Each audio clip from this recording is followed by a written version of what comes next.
Sanibona ngibingelele igama kusihle ngempilo kaMkhize kanti ngiqhamuka phansi eMashikade inkodo engitakhele uThoyana umfula ngokuphuzayo ngiphuza umfula uluvu ngokubhanqa nomlongwane mlaleli noma mbukeli sihlezi lana nensizwa uGatsheni uzositshela uGatsheni ukuthi ubani uyapi kwenzakalani ngayo yonke into ethinta umculo igama lohlelo uLozolo kanti siku-podcast efemeshini wawuthi yokanje nisakaza uhlelo lwaMaskandi phakathi shi emhlanga rocks webabe ngane wethu asibingelele sikwamukele futhi ngiyabonga ithuba ngiyabingelela kuphina lokubukiso obingela uGatsheni umculo kaMaskandi ngidabula lapho phomolo edubana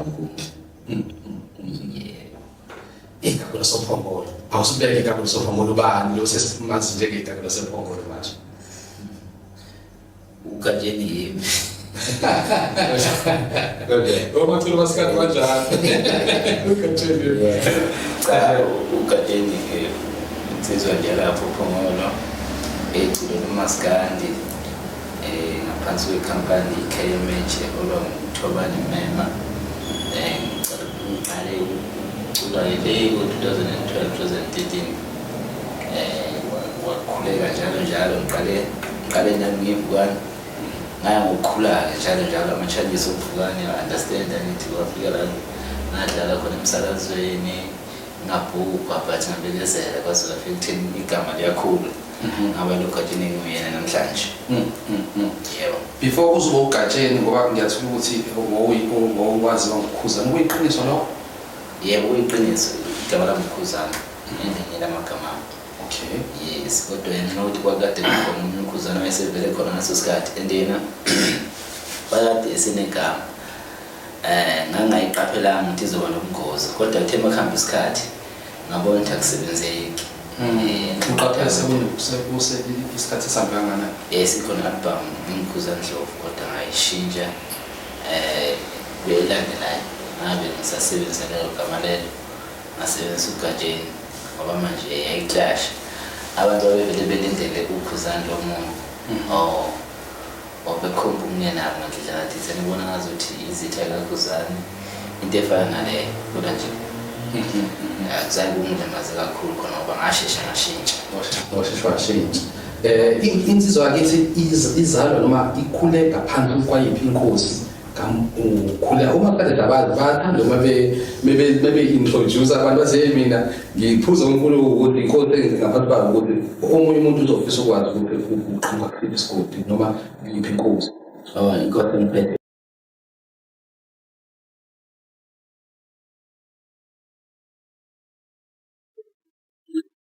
uyasho ukuthi kube ney'nkinganyana ngendaba yegama so uyithola nini breakthrough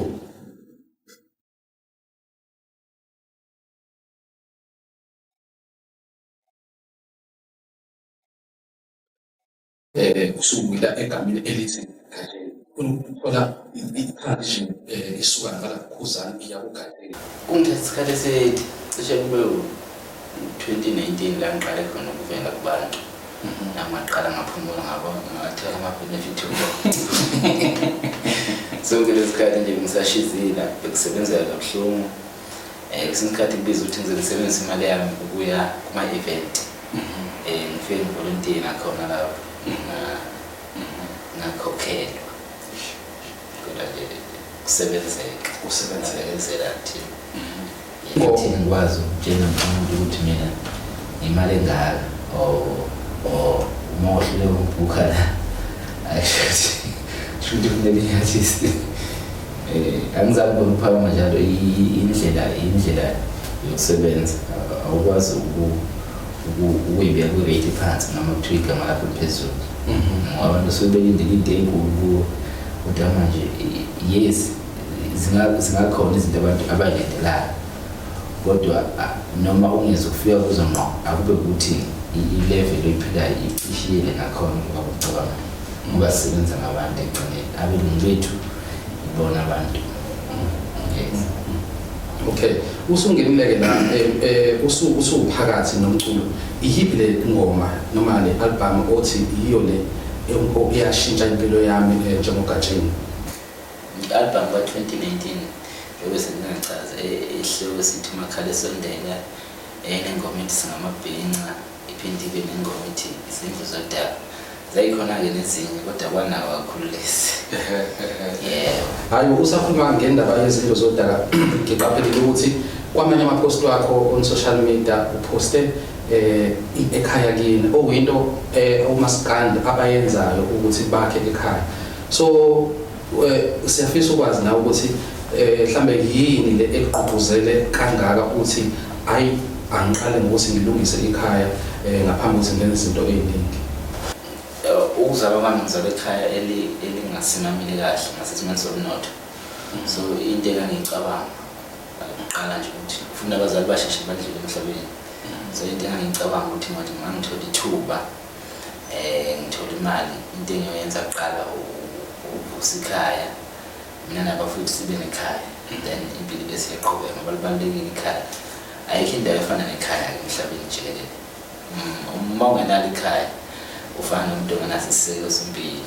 So kubalulekile ukuthi ikhaya libe sesimweni esibukekayo ngaphandle kokukhompetha kodwa nabanye.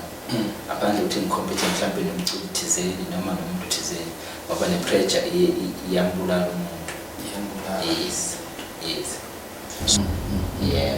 So lwami uzomkhulu kangaka ngokubonile owele nodadewenu nabafowenu. No siyabonga. Angibile ngikhumbuzise igama uhlelo igama le show leyo mina elami ngusihlo ngelento lemkhize kanti sihlezi negaba lasophongolo uGatsheni. Cha Gatsheni asiphinde siqhubeke ngana kwethu sengifisa ukuthola ke manje ukuthi okay siyabona ikhaya livuthiwe kumnandi kunjani. Insizwa yami kodwa mhlambe njengoba isidume kangaka ithanda wonke usayithathela uGatsheni noma ngoba ngiyazi ngeke kanjalo kwethu ukuthi insizwa ayiboni amajongozi lapha kodwa ngizothola ngako siyazi ukuthi imizi yakhiwa ngokuthi kube khona amakhosikazi. Thina sabantu besintu siyazi ukuthi umuzi uvuka ngokuba khona kwamakhosikazi. Iy'nhlelo zakho zinkanjani lapho? Iqiniso lingephile lelo but ngokwendlela yami njengamanje bengaka-decide udaba seqhubeka kahle ngelinye ilanga. Kodwa kukhona insizwa yami la ikhona khona ngeke ngaqonya ibhungu libuka kanjena lisha ama-hits after hits. Iyahlanganisa. No akunankinga. Kodwa-ke abantwana unabo abantwana. Okay uyabondla noma unabo nje? Uyabondla kakhulu ngoba phela abantu bahlabelele ngoba kufanele siyigqugquzele noma phela siyaba ney'ngane uthole kodwa siyahluleka ukusondla. Okay. So uma siqhubeka umfethu uGatsheni njengoba manje esedumile esedlala yonke indawo ngizama ukuthola la ukuthi abalandeli osunabo manje sebekhulile ngiyangibona. So bakunikeza uluphi ugqozo ekuqhubekeni nomsebenzi wakho ngoba ngiyathola ukuthi baba nakho lokho ukuthi bagqugquzele. Ngibona bekhomenta laphana basho ukuthi hayi ungomunye wabaculi abaphambili emculo Maskandi bababale nabanye kodwa igama lakho hlezi liphambili. Uthini ukuphala kwakho ngalokho? Kuyangijabulisa kakhulu ukubona abantu bejabula ngomsebenzi wami. Kafushane nje lokhu kukhomba impumelelo yami yokuqala yaqala mhla ngibona umuntu ejabulela umculo wami. Imali kwase kuyibonus.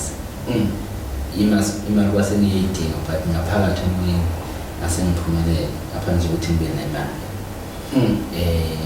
Kuyangijabulisa kakhulu ukubona abantu bethokoza ngomsebenzi wami. Kungenza ngibone ukuthi ayishuthi inhloso yalento engenzayo iyafezeka. Yebo. Siqala inyanga kaNhlolanja uFebruary siyazi ukuthi imvamisa abantu bake bayisenze lenyanga ukucelebrate uthando. Usuchazile ngaphambilini wangibuza indawo yothando kodwa esikwazi ukuthi uthando angithi alikhethi bala alikhethi bulili njalo njalo. Uthini ukuphala kwakho ngendaba yothando nje ezeholi ngoba amaciko siyazi ukuthi ayakwazi ukudlulisa umyalezo ngokucula.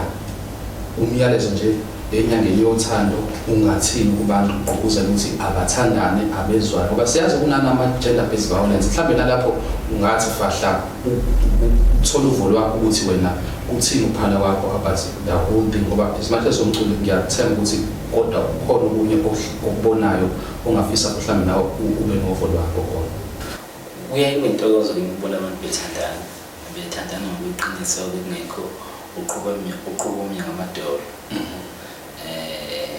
ngiyafisa ukuthi kulesizulu sethu imishado siyibone yenzeka and ingaphethi ngama-divorce ekugcineni ngazothi umuntu nje bengathembeka kumuntu wakhe ethembekile nalo othenjiwe naye emthembe lo wamanje ithemba angikusebenze ngelisethi nedlathi ngazothi abantu bebengalezi iqiniso lento yokuthi uthi unomuntu uphinde ube nomunye uphe komunye ibisele emuva impela yenza ukuthi ungabi nalo iqiniso yes kodwa angisho ukuthi si-wrong sithembu nayo into right uma usikhona mawusikafode ungasenza as long as uba neqiniso ngapha phinde ube neqiniso ngale ngabe bathathu ube neqiniso nakulo wesithathu kanjalo noma kufayo kuyingabe ukuthi amandla kaphelela kodwa nje imijolo iyalimaza uthando ngoba likhona elinye iqiniso elithi u-90% wabantu eSouth Africa basesithenjini kodwa isithembu lesi singapheli esithi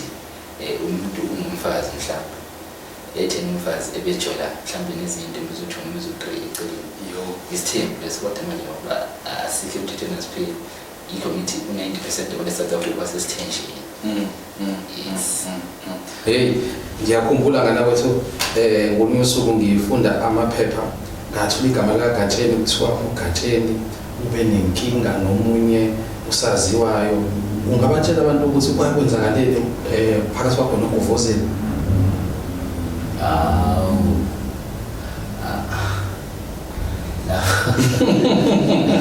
ngoba impela basematheli indaba yenu ngaba izinkinga nje zomuntu uzabona ngaleso sikhathi ukho jukile ukutheni senahlala phansi naye ayinayo inkinga kakade bona sinkinga etheni okay yeah ngita is-right siyazana sizwa nje kuthini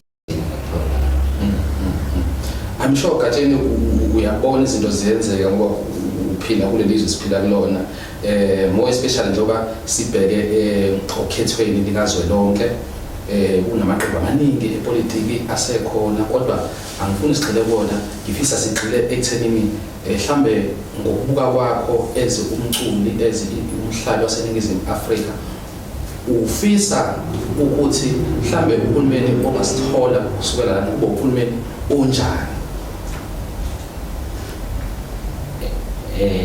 mina esede la ngoba ngicula nje ngizokhuluma amaciko ngiyabona okunye nokunye bakhona ababekele ama-complain athize mhlawumbe ugesi namanzi kanani nami ngingacomplaina ngendlela yakhayo phela kodwa ngaze ngicule ukuthi intuthu kuyashoda lapho nalaphaya abantu bese sisiteleka akwakhe lokho kuyabhidliza yeah so mina esede lama-artist ngiyafisa ngathi uhulumeni okhona bengingabhekele lama-artist ngokuqiniso imicimbi yomculo ixhaswe ngendlela efanelekile kungabe ukuthi uxhaswa umcimbi wami kodwa manje uxhasa uzojabula umuntu mhlawumbe naye ejekiseni umuntu kuyima kufika kimi ukuze siphumelele bengakuhle uhulumeni exhumane nathi ngokuqiniso yenza iqiniso kithi nesenza iqiniso kuye ngoba ukhona umsebenzi wenza South Africa omkhulu okubuciko ngiyafisa futhi ukuthi amaciko lasemancane elithole ithuba ngakuthi mhlawumbe abafana laba bafika bayahitha nje kodwa manje ingoma zabo igcine phela emoyeni sidinga ku-TikTok igcine kuphelele kanjani ngiyafisa ngazuthi uhulumeni ngasifaka isandla nakubo belekeleleke bewathola amagigi ngoba lento yokuthi i-artist lisebenze umculo walo waziwe kodwa-ke manje lingakhoni ukuxhaswa kwenza ukuthi ithalente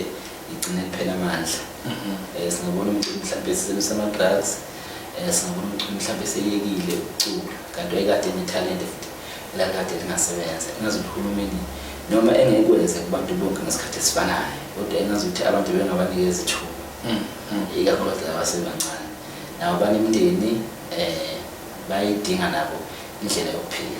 Ngazi ukuthi uhulumeni bengalekelela lapho beyithola platform. Ngiyakhumbula ukuthi uqale iGatsheni Music Festival. Iyahamba kanjani le yokuqala njengoba nje ngiyakuzwa ukuthi uyabalisa ngendaba ukuthi amaciko kufanele athole ukhasi ngokuphela. Wahamba kanjani wahlangabezana nengqinamba wakwazi ukuthi uyinqobe kanjani ngoba yaba impumelelo mina ngiyibheka. Yes, yaba impumelelo kakhulu. Bengakhulumeleli empeleni imicimbi yonke uma ikhona indlela besicela beselekela. Empeleni yaba impumelelo ngendlela eyisimanga namangalendele ukuthi ibe impumelelo ngaleyo ndlela. Bebaningi kakhulu abephumile bezosupporta abangasuka uphuma kuphela abasuka kwezinye indawo beza bazosupporta. Bafike kwamnandi sasebenza nama-artist nawo ajabula nabantu bomphakathi bajabule kuzobe namhlanje basawufisa lo mcimbi. NgoDisemba babethi nje asiphinde lapho washo ukuthi ukuseduzane nangade ngibhizi kodwa into enhle uthi njalo October umcimbi sizowenza. Njalo okay, sekuyimcimbi ozoqhubeka minyaka yonke. So mesiqhubeka mhlambe ngizwe ukhuluma indaba zo-TikTok ngikholwa ukuthi singayihlanganisa sibiza ama-social media. Uyatrenda lapha ku-TikTok, I'm sure nawe wazi lo ngoba umuntu oseyintweni.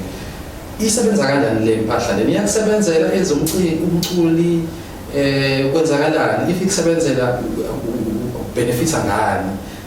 Ngizama ukuthola nje na ukubaluleka kwama-social media kuwena as an artist uma be-release and so forth ngoba abantu abaningi bathi simazi ubani ku-TikTok.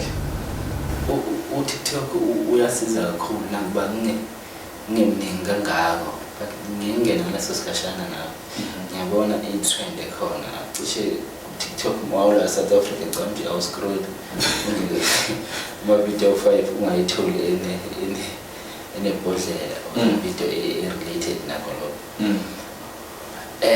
uTikTok uyanceda ngokwendlela engibona ngakhona futhi uTikTok wasiza ngoba kwakade ukusetshenziswa kakhulu uFacebook. uFacebook ke ukade urulwa ngabantu. Ngalesa sikhathi ngifika nje ngibekade kusebenza kakhulu uFacebook bekuneyinduna thela ukuthi uyinduna nje iqembu elithize wena neqeqebana oyinduna yalo uyakwazi ukubatshela ukuthi abangampost bani or abangacomment kupost kabani. Le nto yayithi kuzosurvive ofit then lo ngezingahambi kahle zoqhubeka zingahambi kahle. So TikTok wafika nalento ukuthi abantu abakwazi into abangene lapho abaqhubeka inkipha ingoma imnandi shayibini. Uyabona le ngoma ethi hit after hit ijadilwa ngabantu bakwezinye inhlanga bayibone lapha ku-TikTok. Kube namanje sebenzisa uFacebook phela ngabe into enjalo asiyiboni. Babekwazi ukuhlala angizange bakhoma babekwazi ukuhlala phezu komsebenzi bevese oluqalwayo ngoba babe nento ethi uma bekhuluma ngawe uzoduma uzophakamisa iqhawe labo labantuphusha. Iyabasebenzela abanye abaculi le yokuba nabalandeli abaningi abakholelwayo kubona.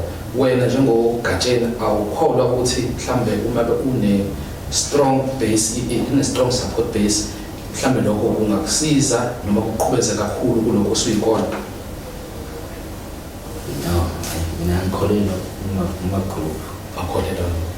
Awunazo induna bakubalandeli bakho, awunayo imbala ngoba amaciko abanembala uyayazi nawe imbala khona abizana ngala awukakabi awufiki kulelo. Ngeke safana mina ngikholelwa lapho. Kube ngiyacabanga ukuthi bekuthiwa ngikholelwa induna efanelezo ngabe khona la ngibephakamiseke khona. Unakho njani ukusebenza ngalendlela engisebenza ngakhona kubiza ukuthi abantu abaningi into yami beyina ngoba angifakanga umncele. Yes, angisho ukuthi ku-wrong bengakwenza kubasebenzele kodwa mina ngokwami akungisebenzele. Asikhulume ngemisebenzi eyenziwa ilento engiyenzayo lendlela engisebenza ngayo. Last year i-album yami leya ka 2022 2021 idayise yafika kwi-platinum kuyinto engajwayelekile kulezi zukulwane zamanje. Ube kuthiwa mhlampe bengikholelwa kakhulu ekutheni nginabantu abathize abangilekelelayo, angiboni ukuthi ngangifikile lapho.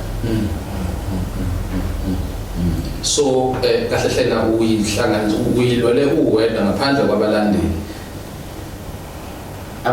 Abalandeli phela kimi iwona umuntu sisahlezi nalo igama lasophongole uGatsheni, igama lohlelo uLozolo, kanti igama lami uSihle Ngilindwe Mkhize, sisakaza sisemhlanga kwi-podcast affirmation. Mfowethu sesiya ngasemafetheleni, mhlambe ngizofisa singene kancane nje kule ndaba yokuqingukelana ngoba into engeke sibalekele into ekhona ikakhulukazi umculo kwaMaskandi. Abantu abaningi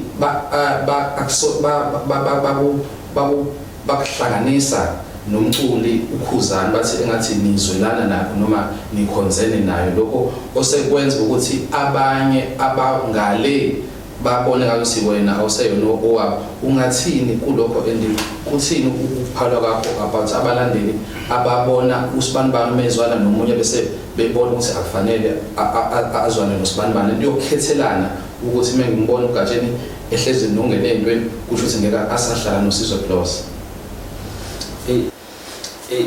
Lokho ukuthi ngicabanga ukuthi kuba sekuthini inephuthe ekhona kuleyo nkulumo. Lokho sengaba sekuthini abantu babuka kanjani ngaleso sikhathi.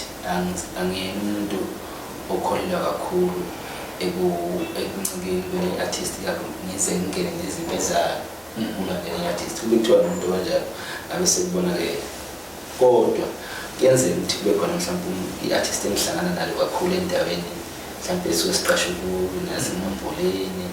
Lokho kuyabiza ukuthi angankinga nokukhuluma mina, futhi ngikhonza kakhulu ukuhleka nokuhlala. So uma kwenzeka ngihlangana nawe kaningana akusho ukuthi isitha sakho sekuyisitha sami. Ngoba ngenzeka ukuthi nasitha sakho masithola ithuba sikhuluma inkulumo kanjalo ngicabanga ukuthi iphutha kakhulu. Abantu abacala ngalo ndlela ababenza ubulungiswa, ngicabanga ukuthi bayibukela isayidi labo kuphela. Mina angikho lapho. Umculo wami awusebenzi kanjalo. Umculo wami awusebenzi ngobandlululo, awusebenzi ngokwamafavor. Anginankinga nalencane nesayidi elinye okukhulunywa ngayo. No, cishe nomkhaya nje umthatheni sekhuluma masithola ithuba. Ngiyaqala umcimbi kuyenzeka sihlangane naye, kodwa kancane kuhlangana kwami naye. Hayi ngoba nginenkinga naye. Isimo sokuthi mhlambe live kwakhona ukuthi angikho. Ukuthi la kuyenzeka nge-weekend mhlambe ngingakwazi ukumbona, kodwa ukuthi ngizokwazi ukubona uKhuzani mhlambe sibukho ndawonye noma siyodlala ibhola sonke sithini leyo nto Maskandi. Lokho akubiza ukuthi bese ngijikijela amagama kulo ngale engakwazanga ukumbona. Cha, iphuthe ephindiwe le into enjalo. Okay, ake singene-ke endabeni ye-platinum lo usanda kuyishaya nayo i-hit after hit ne-trend umhlaba wonke. Wazizwa unjani uzwa kuthiwa uGatsheni useyidayisa wazofika ku-platinum? Wangijabulisa kakhulu ukuzuza i-platinum. Ngicabanga ukuthi bese iminyaka 16-17 i-platinum sasikade siyigcinile. Ngicabanga yayikade igcinile ngokushaya umshini ekhaya. Lezukulwane sethu nje lesi sethu esibhale manje. Hayi, angikhumbula ukuthi ukhona umculo oke wathengisa wafika platinum ngokwe-album. Ngoba kunomehluko phakathi ukuthola i-platinum i-single nokuthola i-platinum we-album. Ama-calculations e-single awafani nama-calculations e-album. So ngoshaya i-platinum or i-gold i-platinum kusebenziwe. Yes. Nayo kule ma-general manje bawashaya ubuthakuthaku la platinum bawashaya ngama-single. So labantu bakhona abantu ongababalula ukuthi hayi cha ibona abangisizile ukuze ngifike ngishayele platinum kulo msebenzi okwenzile. Abantu babanjani futhi senjalo abantu osebenzisana nabo kwi-album? Yebo, i-team engisebenza nayo mina yayishintsha ngokujwayelekile. Ngiyadlala isigame but ne-collective sihlanganisa ama-sound ahlukahlukene ey'ginci mhlampe ukuze sithenge iy'nhliziyo zabantu. Ukhona ikhona insizwa yasemnambithi okungezonqoqo ekuyincede ibambe elikhulu iqhaza nembono yayo iyasebenza. Insizwa enhle kakhulu ethalente kube khona uThuthani obibe ngiproducer kimi naye isebenze kahle kakhulu nembono yakhe isebenzile. Khona futhi omunye umuntu osebenza behind the scene abantu abangamazi umuthi wabanimemo oyimanager akakwazi ukucula but into kumele ucule kuyenzeka ukuthi yazi. So izinto engiculayo kuyenzeka iqhamuke kuye ngokwembono ukubonisana nje indlela siyahloniphana kumnandi kakhulu ukusebenza naye. Nguye naye ubambe elikhulu iqhaza ukuthi nekufikile la ngoba kwandlela yokuphila nabantu uma sekhona ngaboni khona kahle kulula ukubona statement yenza lokhu ubuyeke lokhu ngoba lokho uzosipayisa lapha nalapha ya. So abanye abangincedile labo awe-biscuit ukuphatha keyboard kanye angisebenza khona bama-recording nge-album leya yashiya platinum kodwa ngeshwa-ke wedlula emhlabeni. Sengiyasebenza noZwane njengamanje noZoom. So inkinga nje ayikho, sisebenza kahle kakhulu nabafowethu ngaphandle kwenkinga. Okay, mfowethu asivale la ngokuthi isithole ukuthi abantu abaningi babone engathi uyihlanganisa noma wawuyi-ambassador yeqembu elikhulukazi Mamelodi Sundowns. Kwenzakalani? Ikhona i-agreement nabanayo neMamelodi Sundowns ngoba nami ngibone kakhulu umuntu oyihlanganisa nayo. Yes, sezikhona ivumelwano kodwa nje lapha nalapha wahamba ungambikho ukusebenzisana kodwa phela Gatsheni usayithanda iqembu lalo naba abadlali bakhona bayashayina ku-AFCON. No, I kicking ikhona noma ngayiliphi iqembu ngoba ngi-artist nje kufana namaqembu ezepolitiki. Siyasebenza ngoba izweli ukusebenza akusumsebenzi wami bahlukanisa umsebenzi wami nawucula ngabambizela ngifike ngenze lona nambizela ngabambizela ngifike ngenze lona ngabe sengena indaba kapho